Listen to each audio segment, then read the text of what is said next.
Welcome back to another episode of Silent Pals Go to the Movies. Today I will be reviewing the movie Knock at the Cabin. So just a fair warning, there's going to be spoilers up ahead, so you've been warned. While vacationing, a girl and her parents are taken hostage by armed strangers who demand that the family make a choice to avert the apocalypse. So let's begin with my first pro, the cast. Since there aren't that many people in the movie or the story, there are some characters that really shine and stand out. Let's begin with Dave Bautista. He plays Leonard, and man, does he play the gentle giant in this movie. He is ripped and you can tell, but he does try to be civil and well-spoken and well-mannered throughout the film. Here you can see his role compared to all his other roles that he has done, and it is a big difference. Even though his character is there to give the couples a choice, he does feel really bad for doing so, and it's transmitted to the audience. Next is Christine Cui, who plays Gwen. She is young, but she can really act. I am surprised that the director was able to direct her at such a young age, or was it that she was able to understand the director's direction? Whichever it was, she got me by surprise. The rest of the cast do get into their roles, but the parent couple are the ones that really do feel that they are on opposite sides of the same coin. As they share their views towards the audience, you are thrown into a battle between what side to choose, and throughout the movie there's a lot of that among the other characters. You are left thinking who you should believe and who is telling the truth and who is lying, and at the same time you're trying to restructure the case every time something new happens or every time somebody else speaks and shares their story. Next point is the simplicity of the movie and its location. Most of the film does take place inside of the cabin, so the director only has so many tricks up his sleeve to keep the audience attention. I for one thought that the books behind the couple that were tied down had some hints as to what was going to happen or where the movie was going, but I really couldn't tell. But I do feel the director did place certain things in the film to foreshadow certain events. Like for example,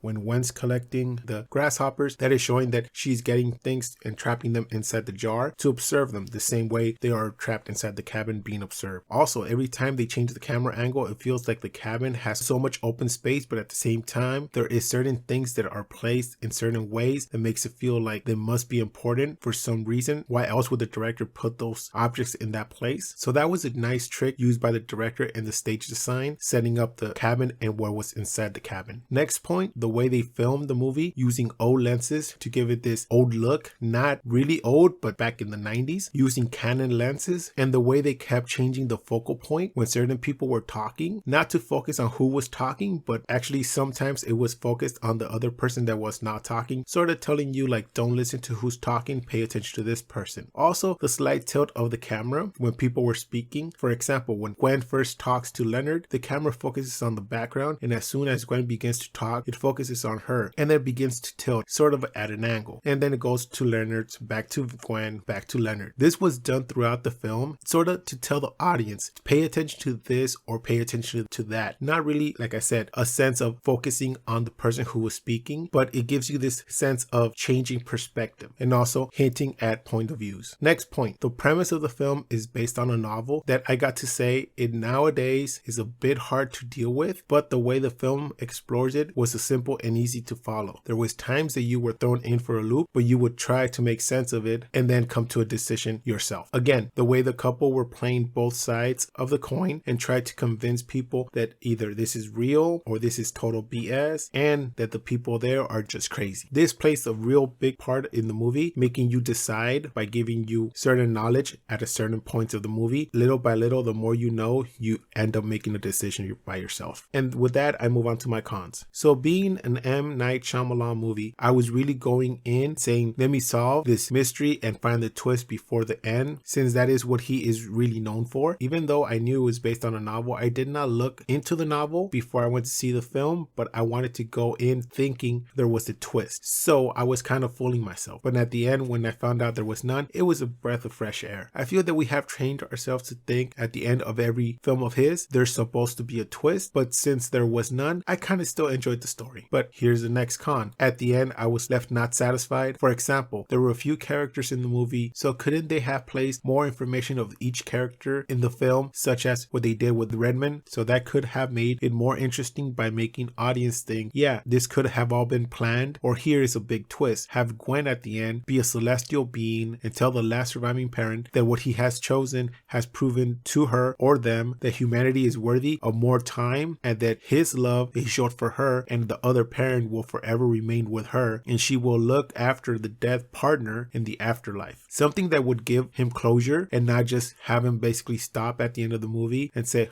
so I stopped the end of the world from happening. Let's just drive off while Boogie Shoes is playing on the radio. Next con, M. Night should have made changes without interrupting the core story by having the couple get into some dialogue where they are debating into what they should do, and that if this is true, who would be able to kill who. This way, the partner who has a head injury, he could somehow end up having a dream at night of the killing, and this way the audience would say his visions are due to his head injury, but when Leonard repeats what the reporter on TV says before she says it, maybe the partner with the head injury will join in by saying the same words that Leonard's saying and proving to the partner that, hey, maybe there is something to this, and then by having the other partner have doubts. And the partner with the head injury would tell him, I had visions during my dream, just like they did. Here they would start coming around and saying, what if this is real? And then even Gwen could join in by saying what she believes or what she thinks is happening. You know where I'm going, somewhere along those lines. But I can't say the film is bad, but I can say that it could have been better for the caliber of the director and writer M. Night. So my final grade for this movie is going to be a 6.5 out of 10. Not like his other movies with twists that are entertaining and basically leave you thinking about the movie. Here you don't have a twist, but I'm pretty sure people will go expecting to find a twist just like I did. But the story is still interesting, but it did need a better ending, I would say. But if you want to see M. Night try to sell you an air fryer by making fried chicken on TV, then go watch this movie. So that does it for this review of Knock at the Cabin. Please join us next time where we're going to review Ant-Man and the Wasp: Quantumania.